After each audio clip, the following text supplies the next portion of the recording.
got loyalty, got royalty inside my DNA. Cocaine quarter piece, got war and peace inside my DNA. I got power, poison, pain, and joy inside my DNA. I got hustle, though ambition. YouTube, DreadLock 101 back today with another video. How's it going, everybody? Welcome back to my channel. Hope you've seen my other videos. If you haven't, make sure you stop through there, see those after this. If you haven't subscribed yet, make sure you subscribe. Any way possible that I can help anybody with their dreads, maintaining them, getting them started, all that good stuff, just let me know. I'll drop the science on you. Now today what we're going to be talking about is dread breakage and why it happens. Is it normal? Is it something that should be happening at the beginning stage, at the old stage? How do I fix it? Let's go. Even if you didn't have your hair in dread form, it would still be breaking off and falling out. The reason why it might seem a little bit exaggerated or seem like it's more is because you have a protective style of hair in. When you form dreads, you're actually protecting the majority of your hair with just the hair that's wrapped around the outside. So eventually that stuff just gets weathered and worn. A lot of friction can cause a lot of breakage, all that type of stuff. Wearing hats. Usually where you get the breakage is right at the end or somewhere on the shaft of the actual dread. It's gonna happen. It's hair. If you have the afro, you know how that is. You pick your hair and you might have a wad of hair on your pick. Like, some people shed hair, some people don't shed hair. Some people's hair just breaks off.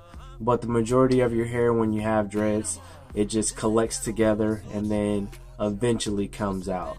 So maybe about a month or two, you'll actually work that dead hair out of the shaft of the dread, and it'll come to the end. It'll look a little bit flimsy, lifeless.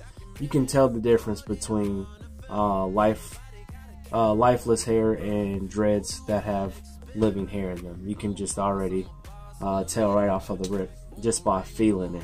You'll feel the flexibility in it and if it's actually springing back or not. What can we do about dread breakage?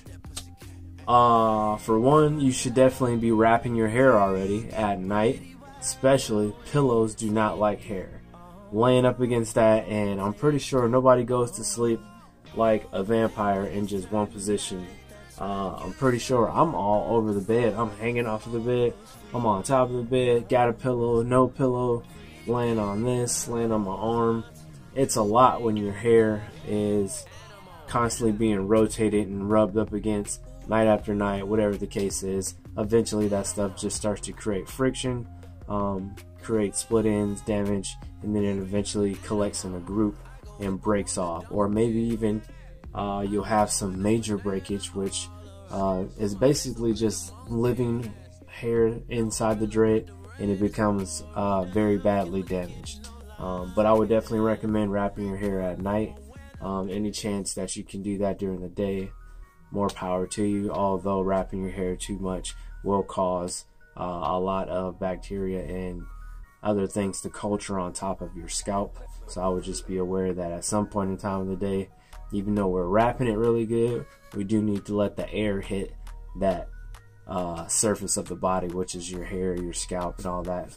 It'll start getting nasty up there. So if you have experienced dread breakage, hopefully it's not too severe. I hope that you realize that your hair is just going to naturally break off. It's always going to do its thing as far as shedding. Now that it's in dread form, it's going to collect more, so it might seem a little bit more dramatic than it really is. Be careful about how you're laying your head. Make sure you're wrapping your head. Make sure you're keeping it moisturized, especially if you don't like to wear things on your head. Me, I have that problem. I don't ever go to sleep with something on my head, and if I do, I'll just grab my shirt real quick, like a t-shirt, wrap it around my head before I go to bed. It's on the other side of the room by the time I wake up anyway, but just a thought, and to get at least a few hours in of protection is always better than none, right? So if you guys got any comments, make sure you leave a comment down in the box. If you like this video, make sure you like it. Make sure you go check out my other videos. Make sure you subscribe. DreadLock 101. That's all I got for y'all. I'ma holla at y'all. I got loyalty, got royalty inside my DNA. Cocaine quarter piece, got war and peace inside my DNA. I got power, poison, pain, and joy inside my